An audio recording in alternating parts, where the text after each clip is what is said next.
Welcome back to our channel, and thank you for tuning in and thank you for supporting us. And if you're new to this channel and you haven't subscribed yet, please encourage us by doing so. And together, we shall make our Biafran dream a reality and put the Fulani Janjaweed to shame and ensure that Biafran restoration is achieved, because our Chukwukika has ordained Biafran restoration. The criminal Fulani terrorist bandit judge at the Federal High Court Abuja, Justice BDP, who has been responsible for Mazi Nnamdi Kanu's torture at the criminal DSS facility, because she's doing the Fulani Nigerian government's bidding by keeping Mazi Nnamdi Kanu at the criminal DSS dungeon since June 2021. And she's pretending as if she's not involved, whereas she and BUHARI and Abubakar Malami, the criminal Fulani terrorist bandit justice minister, are responsible. They are responsible. But she's pretending.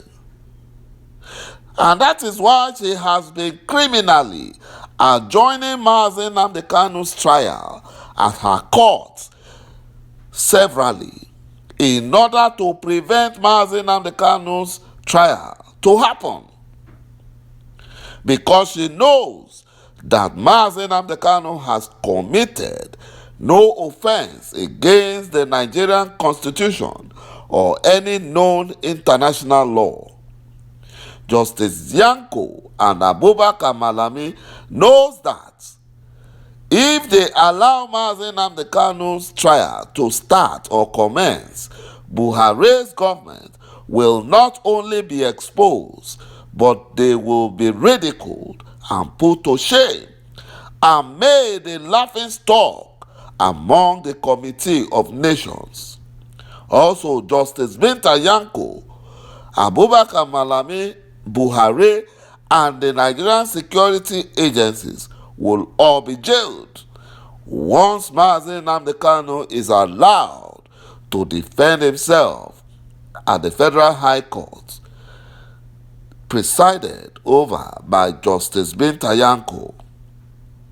And that is why Binta Nyako blasted Malami that his stupid advice made Buhari to lose his case against Mazi Nnamdi Kanu at the Abia High Court, and that the leverage or the evidence that the Fulani Nigerian government are standing upon, that Mazi Nnamdi Kanu jump bail, has now been quashed at the Abia State High Court. And now there is nothing the Fulani Nigerian government can now use to defend the extraordinary redemption of Mazi Nnamdi Kanu from Kenya to Nigeria.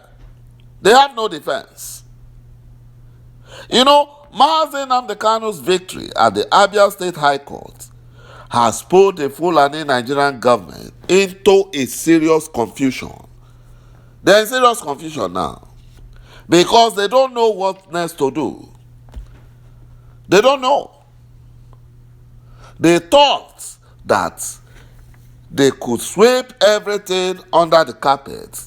They thought that they could intimidate the Abia State High Court judge not to grant or allow the human rights case Mazi Nnamdi Kanu filed against Nigerian government to hold. They tried, but they failed, and they were exposed. According to Mazi Nnamdi Kanu's special counsel, YØGØINHÖÇİ, he said that Mazi Nnamdi Kanu did not evade bail in 2017. The legal practitioner affirmed that Mazi Nnamdi Kanu had to flee Nigeria to seek refuge outside Nigeria when the Fulani terrorist Nigerian soldiers invaded his residence at Isiama, Afaruku, Ibeku, Abia State on September 10, 2017.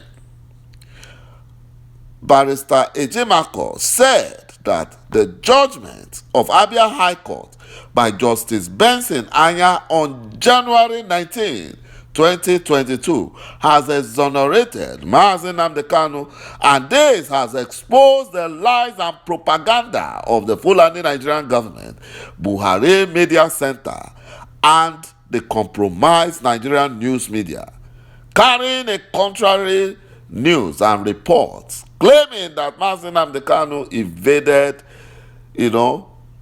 bail. He jumped bail. That was what they were saying. Reporting nonsense and falsehood.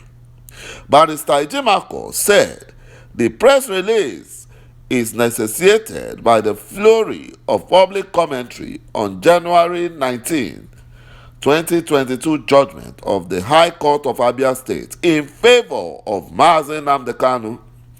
Most of the commentaries have bordered on examining the latent impact the judgment will have beyond the monetary award and the apology.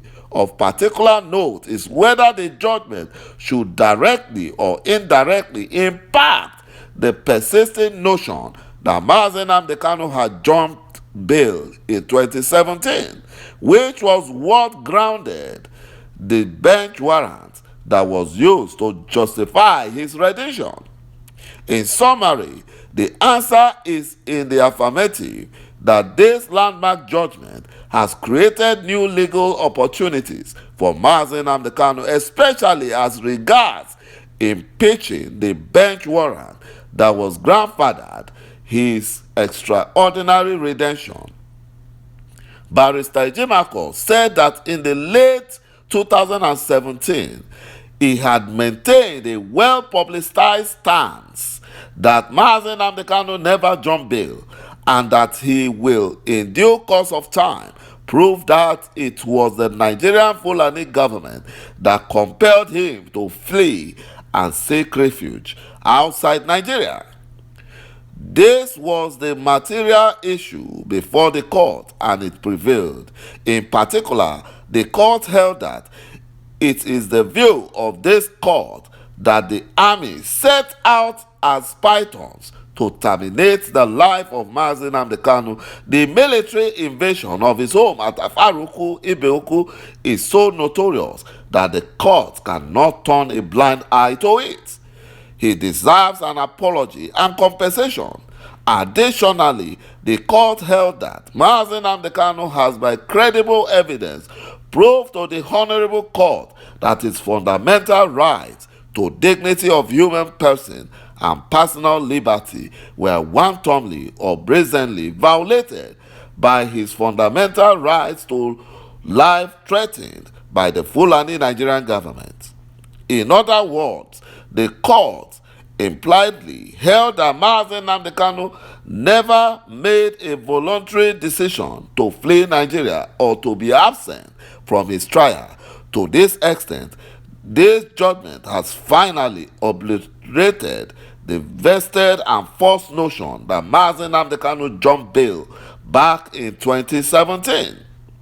According to the bench warrant upon which his redemption from Kenya was grounded, has now become impeachable and liable to be vacated, thus paving the way for his previous bail to be reinstated.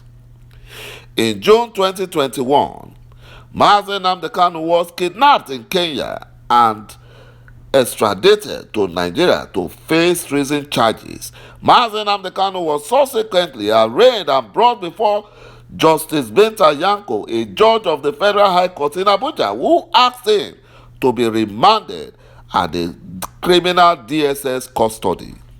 Mazi Nnamdi Kanu is facing charges bordering on treason, felony instituted against him at the courts by the Fulani Nigerian government in response to his agitation for Biafran Republic, which is not a crime to the Fulani Criminal 1999 Constitution of Nigeria. It is not a crime to any known international law, but the Fulani Janjaweed consider fighting for restoration of Biafra as a big crime. Thank you, my brothers and my sisters, for watching this video, and bye-bye for now.